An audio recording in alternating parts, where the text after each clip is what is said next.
Giving all praises, honor, and glory unto Yahweh, Bahasham Yahweh Shai, Bahasham Rachakwadash.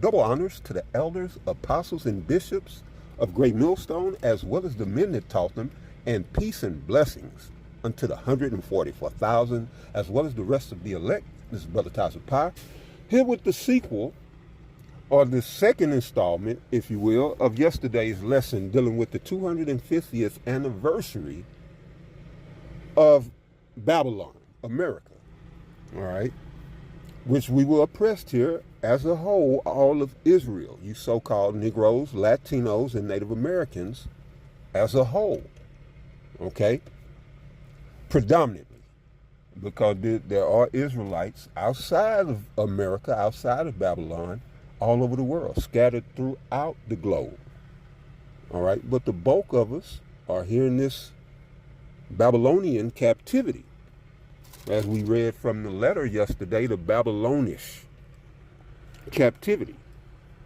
All right, and we were dealing in yesterday's lesson, I'm trying to remember the title, Washington, Welcome the Hebrews to Babylon. All right, and if you didn't see that lesson, go and check it out, all right, or you'll be lost on this one, okay? But in that lesson, Washington, Welcome the Hebrews to Babylon, we dealt with this, well, not actually this guy, but this is who they say one Moses, Seixas, or Seixas, looks like. So this is his depiction, all right, on Google. But as we read the letter, it clearly states, or, well, it doesn't clearly state, but when you read between the lines, you understand that Moses was a so-called black man, all right, an Israelite. You have Israelites of every color on the earth, all right? You're going to have that. But predominantly, that's why I use the term predominantly, all right? We're all different shades of brown, all right? So this is what they said he looks like, which lines up with the scripture, Job 9:24, which you see that they done the same thing with King James, all right? Bleached his picture. The scriptures say this is what they do. Job chapter 9, verse 24, the earth is given into the hand of the wicked. He covered the faces of the judges thereof. If not, where and who is he? All right? So that's what they do. They cover the faces of the judges, such as King James. I don't know what capacity, Seixas he had, all right? But he was at the capacity to write and address the President of the United States. So he has some type of power, all right? But definitely in the case of King James sat on the throne. He was literally a judge, but the scripture really, it applies to all Israel, because all Israel are the judges of the earth. And Moses wouldn't have been no different, all right? Especially if you see how the way he advocated for his people. Just as Moses advocated for us in Egypt, This Moses, Seixas, advocated for his people, all right? It was something a judge would do. So I wanted to go to that. And we read, all right, we read Seixas' letter yesterday.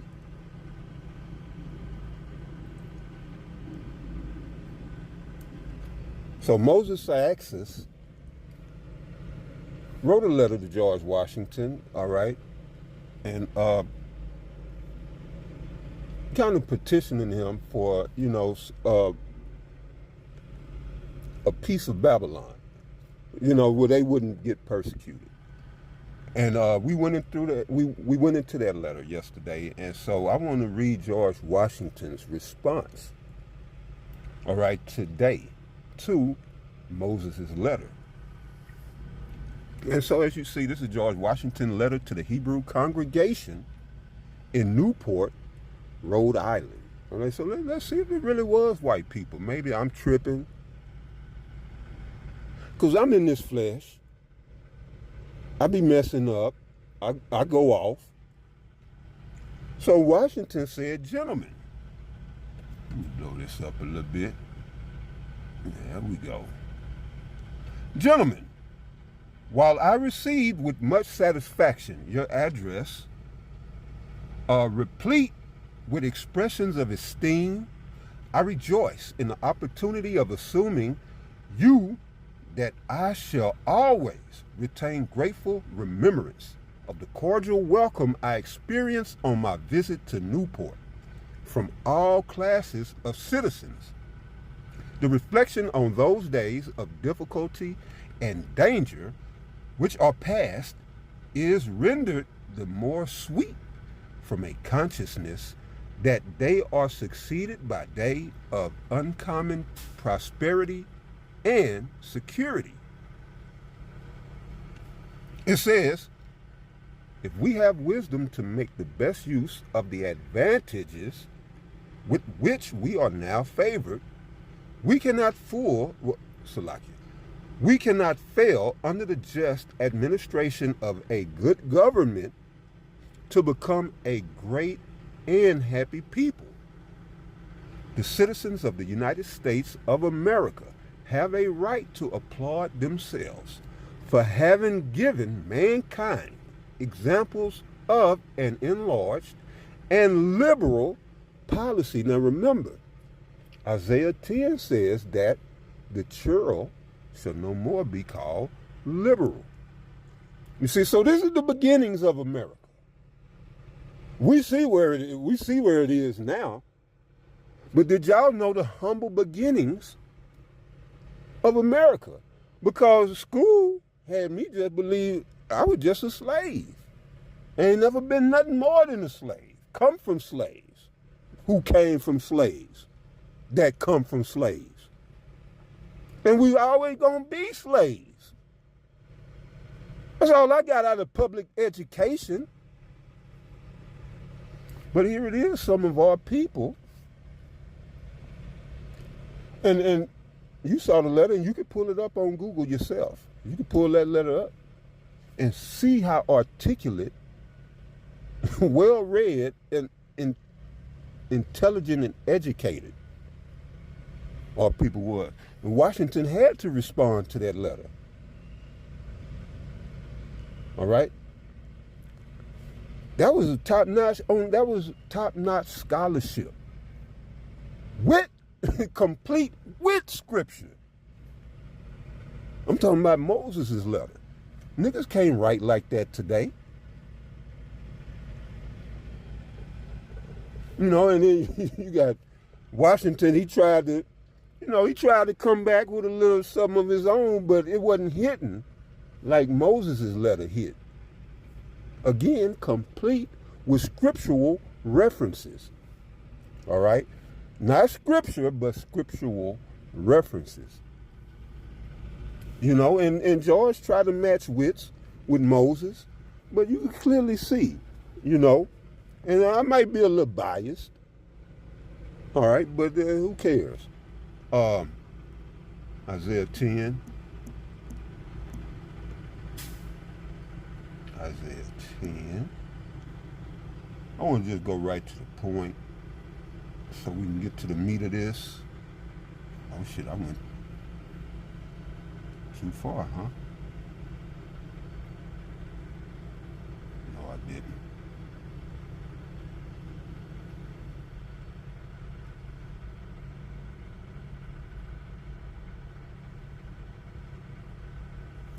I'm drawing a blank. Salakia. 32. I'm sorry. Isaiah 32. Threw me off for a second. All right.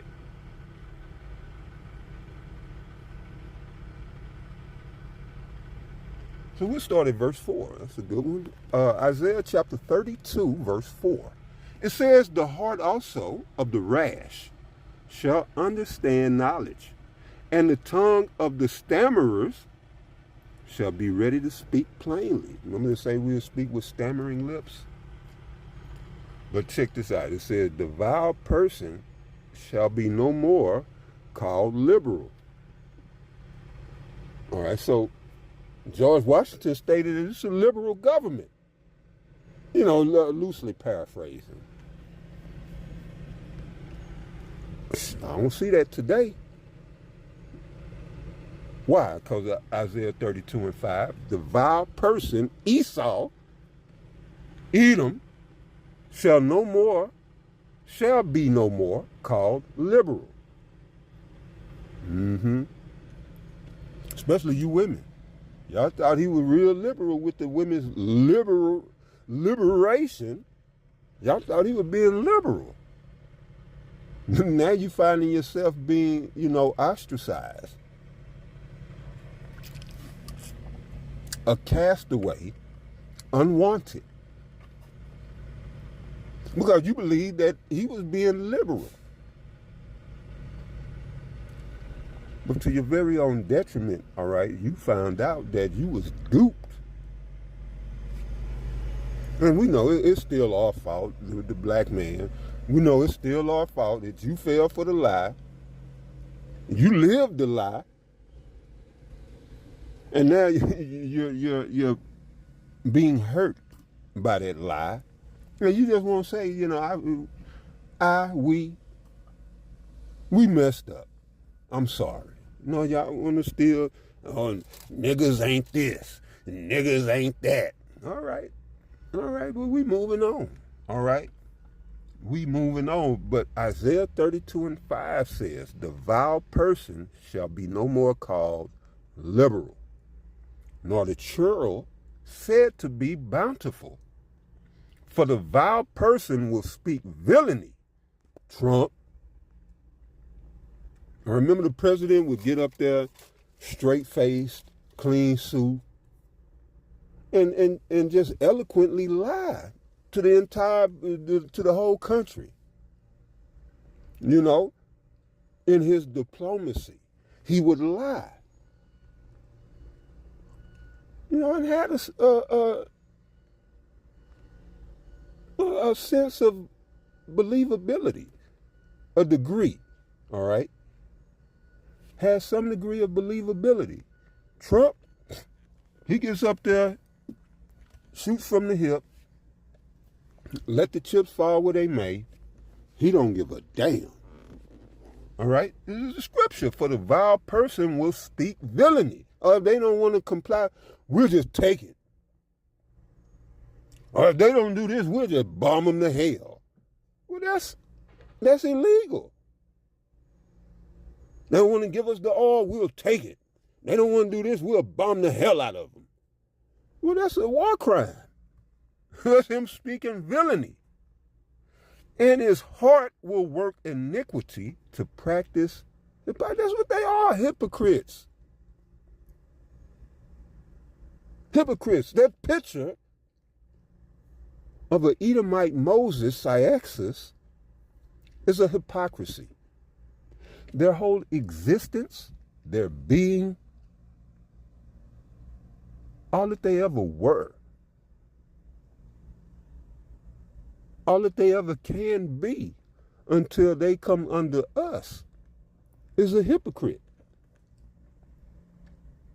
Or until they fill their belly, which ain't gonna happen. The scriptures say when he is about to fill his belly. So that means when he got everything set in his favor of what he wants, of total control of all the people, that's when he'll come out.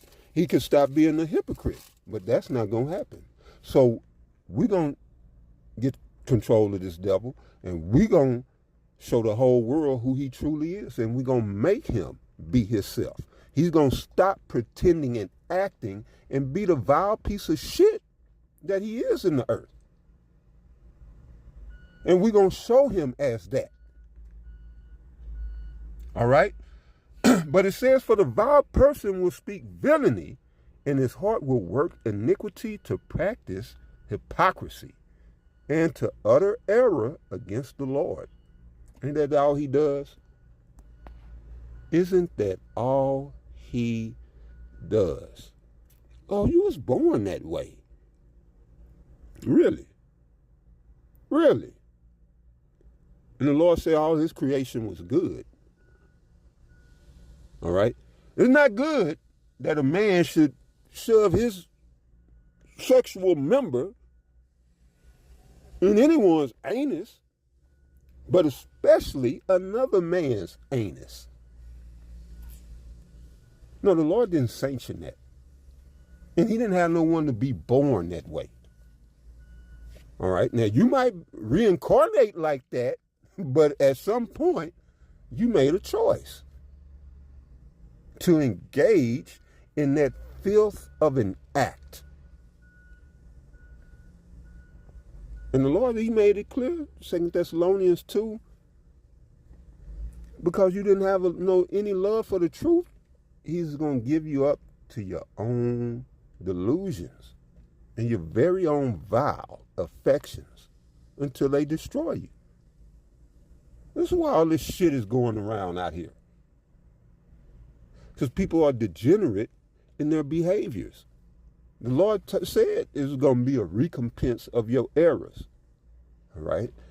And that's syphilis, HIV, AIDS, gonorrhea, and you name it. They got some new shit out here. They doing so much filth and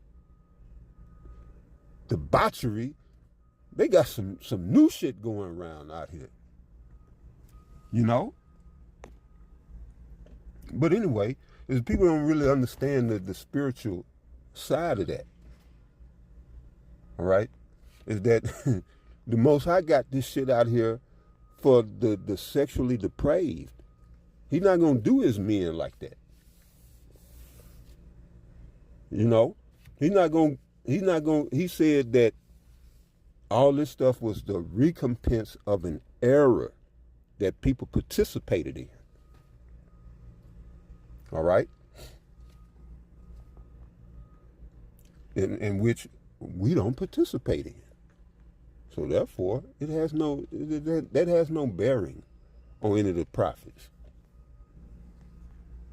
But anyway, it says, to utter error against the Lord, to make empty the soul of the hungry, Nate,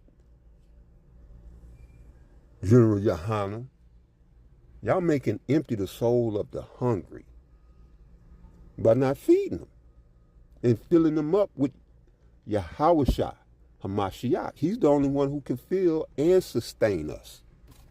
Christ can't. I grew up with Christ. I almost died with Christ. All right?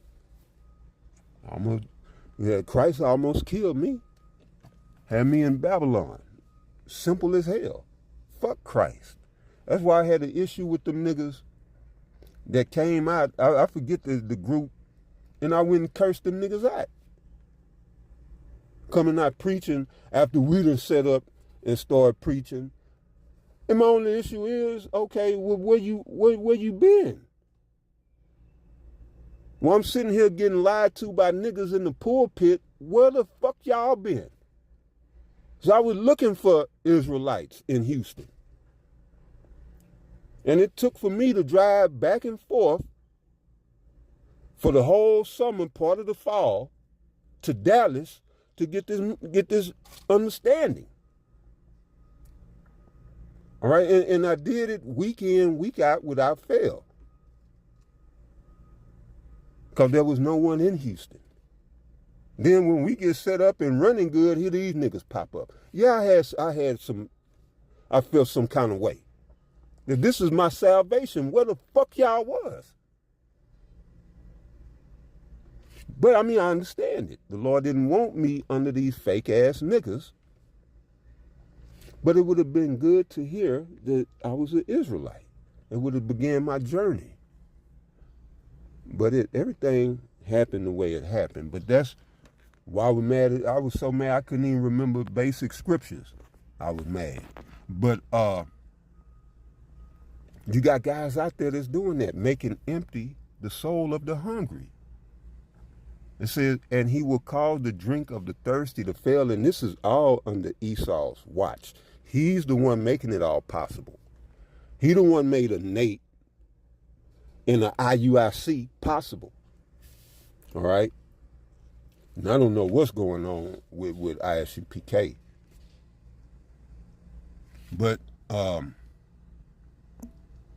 just want to read that. Let's go back and let's look at what Washington said.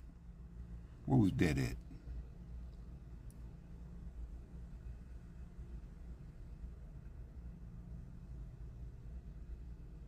Yeah.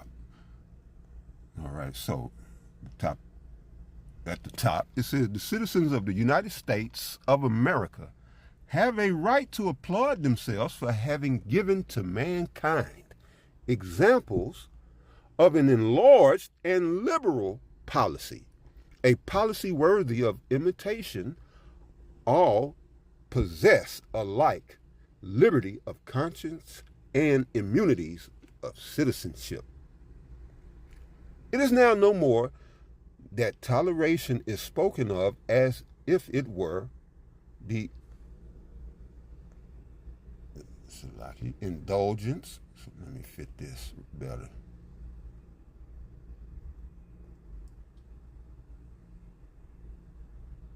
All right. That's the same. All right. All right. So it is now no more that the toleration is spoken of as if it were the indulgence of one class of people that another enjoyed the exercise of their inherent natural rights. For happily, the government of the United States, which gives to bigotry no sanction, to persecution no assistance, requires only that they who live under its protection should demean themselves as good citizens, in giving it on all occasions their effectual support. All right. So you get that Washington said, for happily the government of the United States, which gives to bigotry no sanction. All right. And it says to persecution no assistance. So let's read on. It said it would be inconsistent with the It would be inconsistent with the frankness of my character not to avow that I am pleased with your favorable opinion of my administration and fervent wishes for my felicity. May the children of the stock of Abraham who dwell in this land, may the children of the stock of Abraham who dwell in this land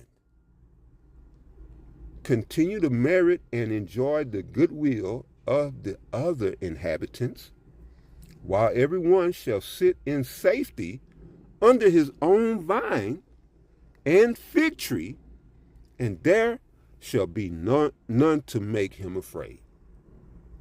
So see, we know this was a lie, because prophecy had to be fulfilled. It says, may the Father of all mercies scatter light and not darkness upon your paths, and make us all in our several vocations useful here, and in his own due time and way everlastingly happy. Signed, G. Washington, the man himself. G. Washington. All right, and he was a Mason. Why he put the G? Could have put George. All right, but he was a high-ranking Mason. So that was his letter. That was Washington's response. And he threw a scriptural reference in there. You saw it, or you heard it, right? Which was, I don't have it.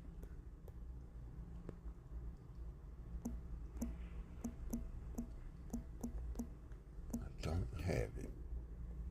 We're going to go here.